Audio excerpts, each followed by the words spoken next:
with a Christchurch businessman who's done something rather different. He took all of his staff to Las Vegas this week as a reward for their hard work. And he says he put them all on a plane home this afternoon, knowing all 45 of them had a ball. Paul Kelly, owner of the Paul Kelly Motor Company, closed his business this week so that everyone could enjoy 3 nights and 4 days at the luxury Bellagio Hotel. He told me he paid for airfares, accommodation, and his staff's wages while they were there. But he also pays his staff annual bonuses or profit share, so he paid them that before they left for spending money. They've made the most of it. They've been, there's a huge amount of been up the Grand Canyon in the helicopters. They've, the guys, some of them had hired Harley Davidsons and ridden those to the Hoover Dam. A couple of guys got some sports cars and drove them around. There was a whole lot of firing AK machine guns or something for some unknown reason this morning. No, they've had a great time, and I'm immensely proud of them. It's just been a great thing to do. And why do you do that, Paul? Well, I don't know, really. I just think it's the right thing to do. I mean, look, if you've got a reasonably high-grossing company and you keep 95% and give 5% of it away, you can't go broke making a profit, can you? So if somebody is listening to this and they've got a good high-grossing company and they've got good people work for them, don't do it because you think you need to go and drive them to make you more money. Do it because you probably just should anyway. That's just my thoughts. I don't know if that's right or not, but why wouldn't you? And what's the response? So can you describe, I mean, you would have had some people up there who had never been on a trip like this before in their lives, right? Some of the youngsters, I suspect. Absolutely. Most of them. And they're just completely dumbfounded. I mean, like, when you come to Vegas, it's something that you can't really describe. You actually have to come and have a look at it. It's just a completely place that's just off the planet. Look, I could have taken them to Australia. You could have taken them to Fiji. There's a very good chance they'll get there. But when they are paid as employees and they're paid on an hourly rate, they're still on full pay while they're here, and it's their job to get in that plane and be dragged up there by their boss, they've got to go. So it's not a case of, I'll give you the money instead. Well, people have commitments. They've got young families. They've got mortgages like anybody else. They probably go, well, I love the gesture, but we probably need to buy a new car, or we need to do this, or put a new bathroom in. This way, it's like it's not actually an option. It's your job, and I'm taking you. So there's no ifs or buts about it, is it? They get to go to Vegas and experience something they're probably never going to experience ever in their life. I think there was only 3 of us have ever been. And so they were at work. This was effectively a work trip. You were paying them to be there, and so. Yep. And was there? Did you do team building exercises? Did you fall backwards off a table and catch each other, or was it just the simple joy? No, that's one thing I decided not to do, and it's a long way to come for a short period of time. So basically, we went to one show called Absinthe, which is the #1 rated show here on the Vegas Strip. It's fantastic. It's like an R18 version of Circle S.A.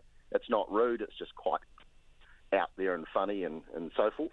We went to that, and we had one night in the bar last night where I caught up with everybody and showed them all a whole lot of drinks. But the rest of the time is like, I met them at the door. I got here a day early. I got everybody's rooms all pre-booked. Give me your bag, give it to that guy, and just walk off and go. So they didn't even lose an hour waiting at reception. They basically got their room keys and off they went, and I think most of them got home at daylight. And what's the impact of this on morale? I mean, how's your workforce? It's a stupid question, but I'd like to hear you, as the boss, the man who was paying for all this, describe what this means to your workforce. Well, what it means to them is probably, I mean, it's hard to, like, I'm not them, so I can't say, but I know what it means to me. And it's given me an immense amount of pleasure in doing this. And it's something that my children will remember this.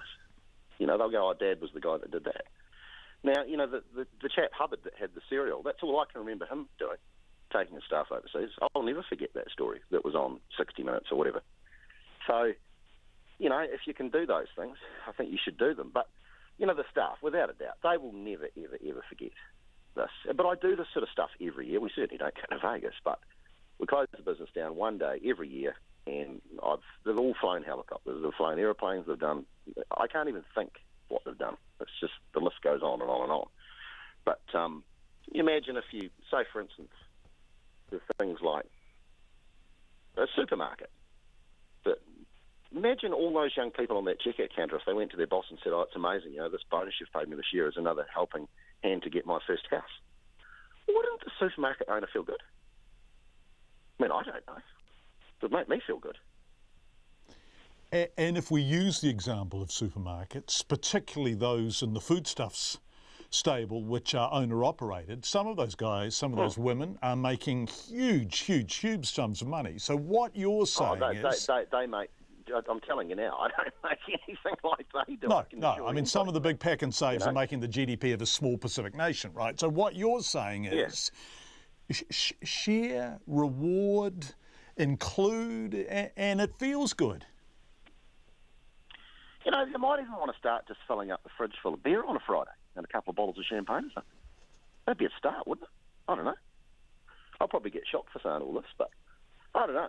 Look, I'm not saying it's for everybody, but the other thing is too, and I want to make this very clear, that for people out there that are employees that are listening to you, John, and myself talk, if they show initiative, there's probably a very good chance their bosses will do this as well.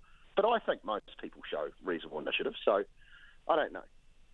I mean, I've always been quite backward in the way I do things, but it seems to have always worked out quite well. It's Paul Kelly from Paul Kelly Motors in Christchurch, who took 45 of his staff to Las Vegas for a bit of a treat, somewhat different from the other stories we've been running in the past few nights.